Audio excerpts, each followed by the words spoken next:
Vande Bharat cinema మా గురువు గారు, నా గాడ్ ఫాదర్, దేవుడితో సమానమైన మల్లా రమేష్ గారు తీశారు. అంటే మా గురువు గారు తీశారు చూడండి అని మీకు చెప్పడం లేదు. ఆ సినిమాలో దమ్ముంది. సినిమాలో అన్ని సినిమాల్లోలా కాకుండా, అన్ని సినిమాలలో ఇంట్రడక్షన్లు కాకుండా ఈ దేశం గురించి అసలు మనం ప్రతి ఒక్క మతం ఉన్నవాళ్ళు ఏ మతమైనా సరే వాళ్ళు ఈ దేశం గురించి ఏం చేయాలి అన్నది ఈ సినిమా. అంటే మీరు డ్యూయెట్లో లేకపోతే పాటలో లేకపోతే చేజింగ్లో ఈ కార్లు లేవటాలు ఇట్లాంటివి ఉండవండి. కానీ మంచి మాటలు ఉంటాయి, మంచి సందేశం ఉంటుంది. మీ పిల్లలకి చూపించినా అది ఉపయోగమే, పెద్దవాళ్ళు చూసినా అవును గతంలో జరిగింది అంటారు. ఇలాంటి సినిమాలు చూడటం అలవాటు చేయండి.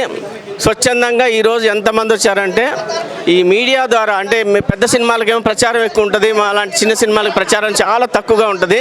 కానీ మీ మీడియా ద్వారా మా సినిమా నిజంగా బాగుంది అంటే మీ మీడియా ద్వారా మాకు కొంచెం ప్రచారం ఇవ్వండి, అందరికి తెలియజేయండి, సినిమా థియేటర్కి వచ్చి సినిమా చూసేలాగా చేయండి అని మీ మీడియా అందరినీ కూడా మేము కోరుకుంటున్నామండి. Thank you.